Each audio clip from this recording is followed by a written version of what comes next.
Boys, I have class soon, but I had to get this video out to you guys because today and yesterday were huge days in the NBA world in terms of trades and free agency and draft prospect stuff. So let's get right into everything.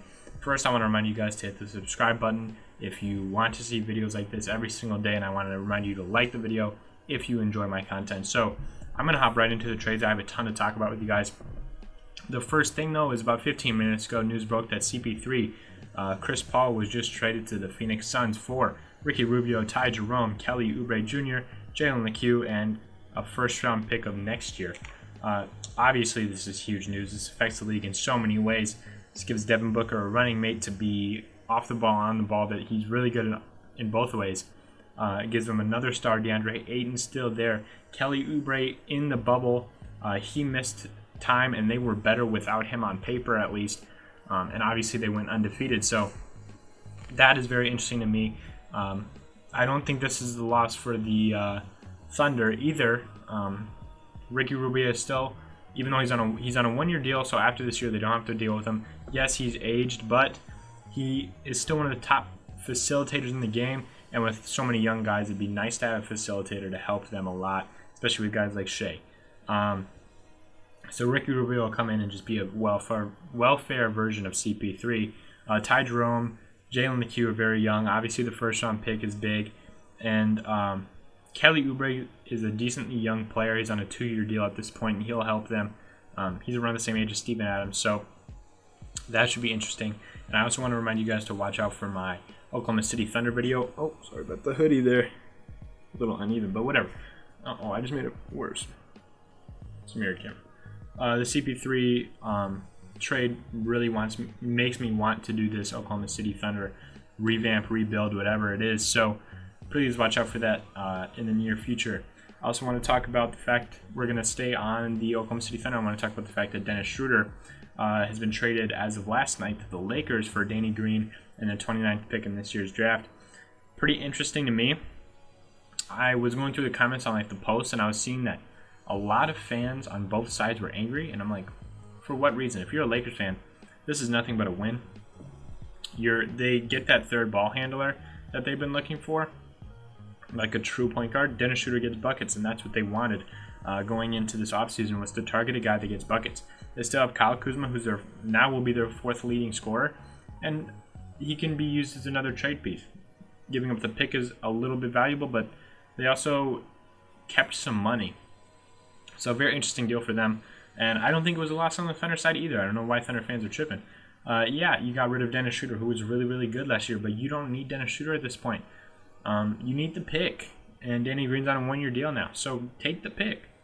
I also want to talk about how the CP3 trade affects Giannis really quick, and then we'll get into the Harden rumors, Victor Oladipo, Russell Westbrook, and Ben Simmons rumors all after this. But Giannis is a big, second-hand loser in this deal because that was the Bucks' target all along. And if you go back and you watch my Bucks revamp, CP3 was the main source of that video. And Giannis is looking around Milwaukee saying, I just saw 2 trades happen. You guys were supposed to be on this. We just talked about this. This is what we were supposed to do. What are you guys doing? Make your move.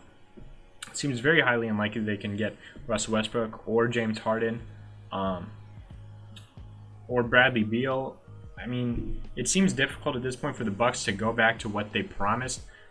So that should be very interesting. I think Giannis has a big role now in what happens in the future of these trades in the entire offseason. So definitely something to pay attention to as these trades are going down is when is the Bucks going to make their move? Because Giannis is sitting there patiently.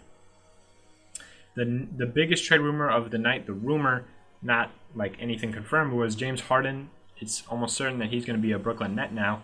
It looks like it's going to be for Caris LeVert, Spencer Dinwiddie, Jarrett Allen, Taurean Prince, and a pick. That's just the rumor, obviously. James Harden said he was committed about a week ago. Now he's saying he's very open to a Brooklyn Nets trade. He played with Kevin Durant in Oklahoma City. Kyrie Irving would be very enticing to play with. I'm going to be honest, I don't like that trade at all for Brooklyn because I think James Harden takes a lot away from that team. Kevin Durant obviously is the number one ball handler. Kyrie wants the ball just as much as Westbrook. and Harden wants the ball more than either of them. And they're all divas. I mean, we've had people say that they left because of Harden. Kevin Durant obviously is a diva, and so is Kyrie. He threw Boston under the bus. He left Cleveland, so I don't like that fit. Honestly, I like the Bradley Beal fit better. But I think you had to go for this deal, and I expect to see it done. Moving on to Russ, though, because this correlates a lot with him. If they were to pull this deal off, I'm not totally sure what would happen for him. I think they just have to get rid of him, have to revamp the whole thing. And I think that deal has to go to New York. So that should be very interesting. I think that Russ deal will get done within the next week after what we've seen. Also, I wanna note that no trades can be official until the draft, which is Wednesday. So these are all just principles and agreements, but they're not official. And then lastly, I want to talk about, or not lastly, Victor Oladipo said that he is committed to the Pacers even after all these rumors and all these stories about him saying he's going to leave in front of his teammates, all that stuff. He says he's committed to Indiana. Now the question is Indiana committed to him? And I'm not totally sure. We'll have to see what they think of him coming off of his injuries.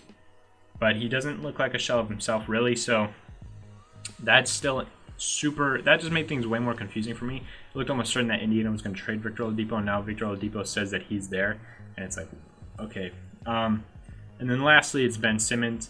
It seems more and more true that the Philadelphia 76ers are going to trade Ben Simmons rather than Embiid. And now there's another player for Harden, obviously, with the Brooklyn Nets. So very interesting to see what Houston does. Does Houston appease James Harden, who hasn't said he wants to go to Philly? But he said he was okay with going to Brooklyn, or do they just do what's best for them, which I think is most realistically the Ben Simmons trade, and they would build a team around Ben Simmons, and I think that'd be a super fun team to watch. That West would be a lot of new teams. I mean, the Warriors are back. Say you had a Ben Simmons Houston team, you had a CP3 edition on the Suns. That should be super interesting. So if you guys enjoyed this video, which I heavily enjoyed making this video, I plan on updating you guys throughout this free agency, interesting draft time, trade time. So please subscribe, please like the video, let me know what's going on. You guys killed the last video. I'd really appreciate it if we broke some more records on this channel. So let's get straight to it, and I'll see you guys in the next video. Peace.